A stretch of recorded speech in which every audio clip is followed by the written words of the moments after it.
The car, an essential part of modern life. Couldn't do without it. And the bigger the better, because sometimes you just need to carry a lot of stuff. So, how practical is it, do you think, to actually try and replace your car with a bike? Now, for some of you, perhaps it's a no-brainer. Cars are expensive, and if you live in a city, they're slow. Plus, they're just quite a lot of hassle, aren't they, really? For others, though, it's a non-starter. You've got too many kids, too much stuff, too many long journeys to make, you feel like you've not got enough time, perhaps you don't feel like you're fit enough. The list goes on. I am going to try, though, for this week. Bosch have very kindly lent me not one, but 2 e-bikes, both of them cutting edge with their latest and greatest motors to make it as easy as possible. Now, 4 million people bought e-bikes in Europe alone last year. One of them wasn't me.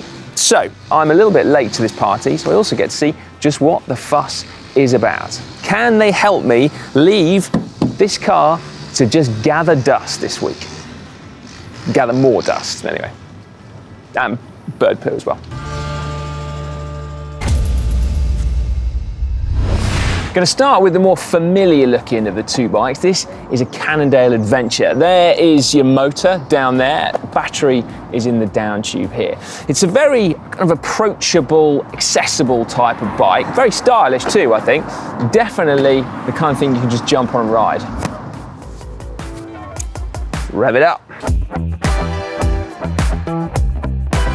Now, clearly load carrying capacity on this bike is slightly restricted compared to a car, but with a rack on the back, I can still get a meaningful amount of shopping home if that's what you need to do. So anyway, it's still not going to replace your car, this one, but what it can do is mean that you can leave your car at home more often. So apparently here in the UK, 60% of all journeys taken by car are less than 5 miles, which is possible for just about anyone, particularly if you've got an e-bike. That figure's consistent across Europe. It's a little bit higher in the States, but it does vary very much depending on where you live there. But in essence, a bike like this does mean that you can begin to leave your car at home. And I know that firsthand because my wife has been borrowing this. She's not a bike rider. She would never normally cycle to work, but she has been doing. And that is cool.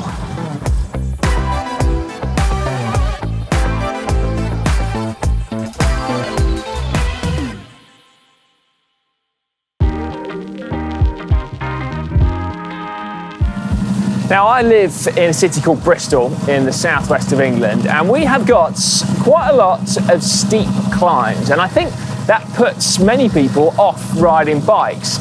It's quite hard getting up here normally, let alone if you don't want to arrive at your destination dripping in sweat. And that is why, principally, the whole e-bike thing is kicking off. There is a lot of extra assist you get from the motor here. It's literally called a pedal assist, so the bike only gives you power when you're turning the pedals. The more power you put in, the more power the bike gives you back. It feels very natural. You've also got 4 modes that you can scroll through that tailor exactly how much boost you get. The more power you ask for, the faster you'll go through your battery. But I found from riding around town that you could get a lot of hours out of a single charge.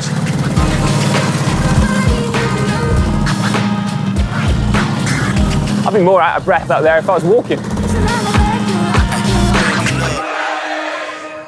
Wow, that was a delightful little interlude. Completely unrepresentative of my own life, but nice all the same.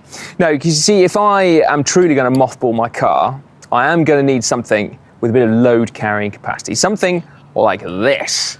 A cargo bike. This is an unbelievable piece of engineering. It's like the BMW of cargo bikes. Bikes of this ilk have truly been designed to try and make cars obsolete. I mean, the trunk up here, it's bigger than the boot in a small car. It's 200 litres of space, and that's just up to the shoulder line here. There's nothing stopping you stacking it higher.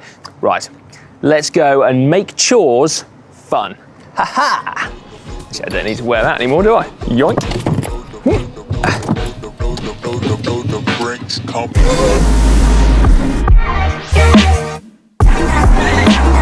Watch out, Bristol, here I come.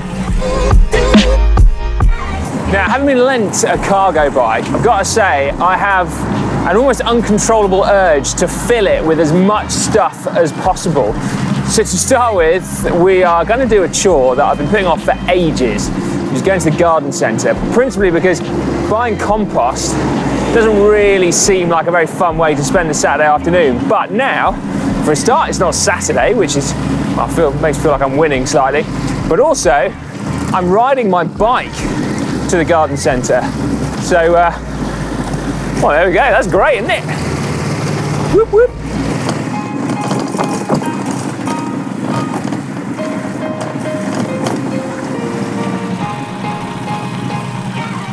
Here we go. Whoop, whoop.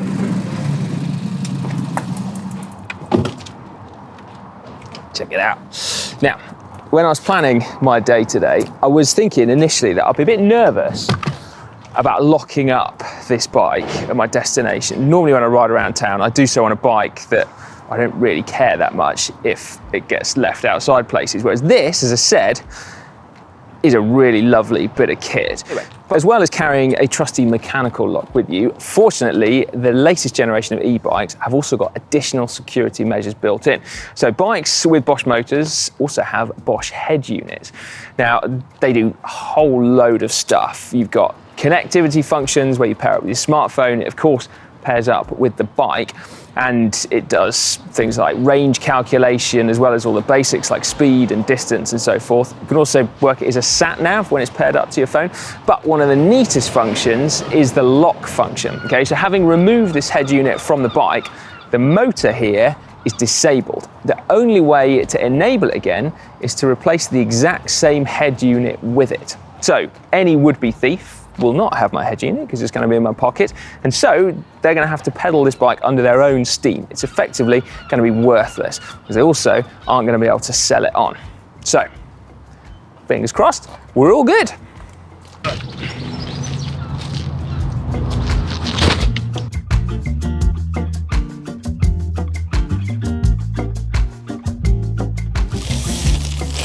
Right, I told you it was a chore.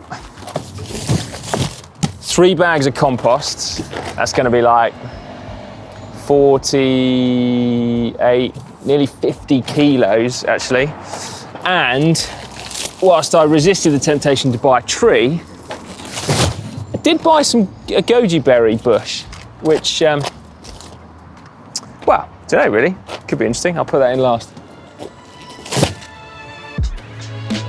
There you go, I'm happy with that. Having just put 50-something kilos plus a goji berry bush in this bike, now it seems like a very good time to talk about the motor. Clearly a very important part of a cargo bike.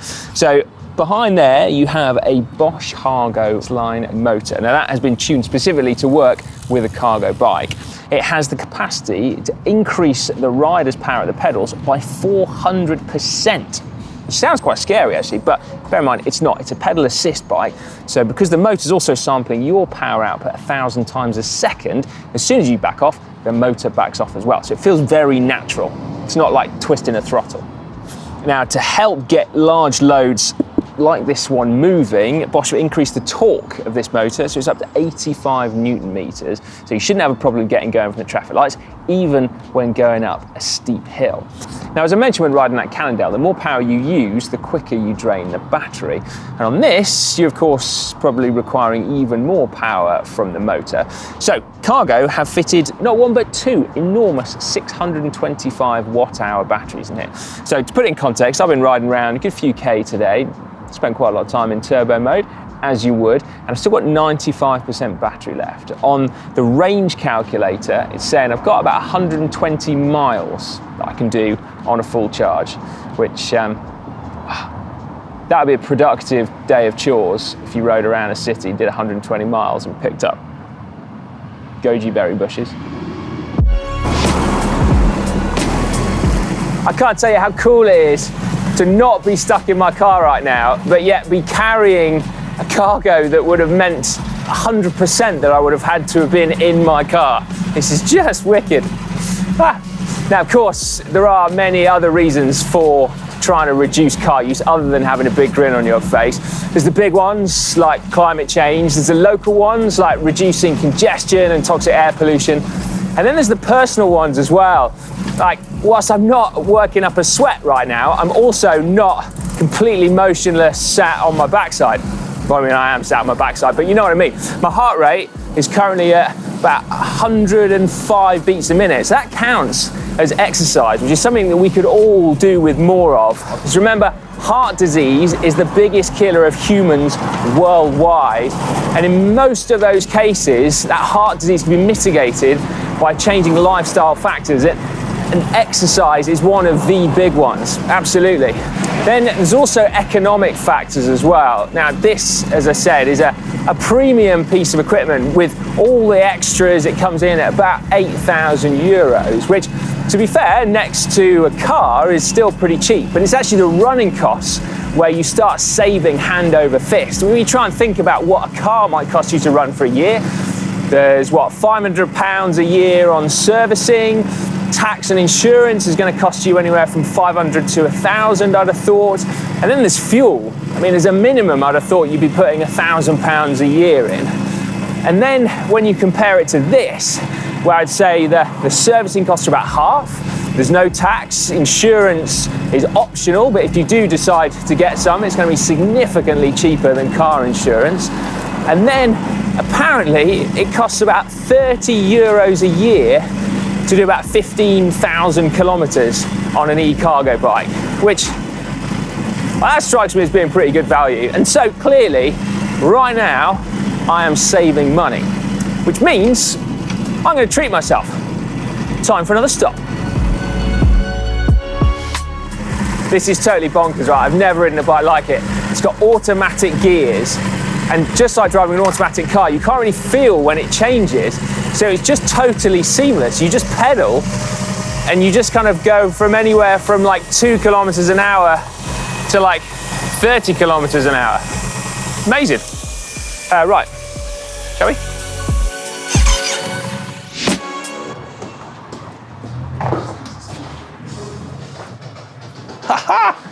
How good is this? Right.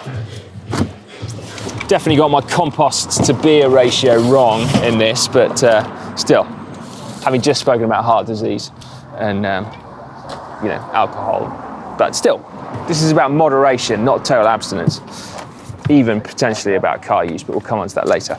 Right, anyway, I've got to get home. I'm gonna drop off my goji berry bush, my compost, and also my beers now, and pick up my kids. So brace yourselves, all right, brace yourselves.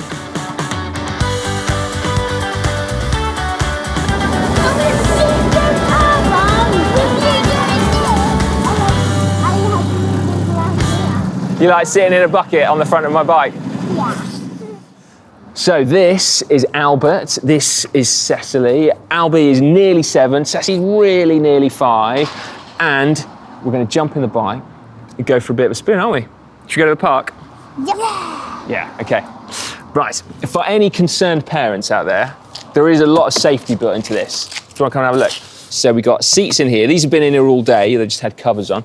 They've got 5-point harnesses on there, adjustable headrests so that you can get it at the right height for their size. Also, this box has got structural metal all around it to act as kind of impact protection. And the box itself is made from structural foam to absorb any impacts should you end up in a collision. Right, do you want to jump in?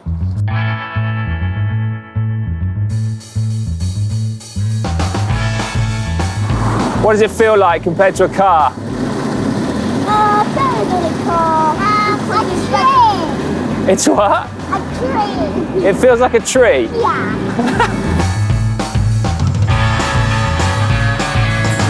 Right, can you see the Hill of Doom? Yeah. Hill of Doom. Okay. You reckon we can do it? Yeah, the Hill of Doom. You reckon we can do it? Yeah, okay, guys. Turbo. Come on, Turbo! Come on, Turbo! I don't ride up much here faster when I'm on my posh road bike. High fives! Woohoo! We cannot clap you, but we can do marshmallow claps. Woohoo!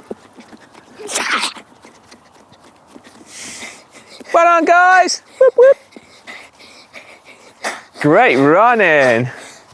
Oh, well done. How are your burps? Well done, Cecily. You still going? So go on, what did you think? What if I told you that we'd sold the car and that was how we were going to get around now, what would you think? Oh, massively good. Massively good, yeah? Why is that? Yeah, massively. It's better for the world and it's really fun. It was fun. Okay, that's cool. And I said it. Yeah. Goodbye. Wow. Oh, that's good. I'm glad you enjoyed it. Whew. Well, that has been a lot of fun. A lot of fun indeed. And a very useful day as well. Caught up on some chores. So thank you very much for that. Now, I suppose you've got to answer the question, could I replace my car with an e-bike? I mean, of course, the answer is yes, I could. I would have to make some lifestyle changes, that's for sure, but it could definitely be possible. But I think it's also worth saying that it doesn't have to be black and white. It's not like e-bike versus car. You don't have to sell your car in order to buy one of these. You could perhaps be in a position to sell your second car and buy an e-bike. Or indeed, you could just buy an e-bike and use your car a whole load less. You wouldn't necessarily get all the economic benefits from that. You'd still have to tax and insure your car, and you would still have to service it. You'd just save a whole load of fuel costs, enough to offset the price of your e-bike eventually. But you would then also get the physical benefits, and your local environment would feel the benefits as well. One less car on the roads, one less car in traffic, one less exhaust belching out fumes. So there is still an absolute reason, as well as the fact that it just puts a smile on your face, I think. And that's priceless. Sorry, I didn't mean to end it on such a cheesy line, but there you go. Please give this video a big thumbs up if you enjoyed it. Yeah.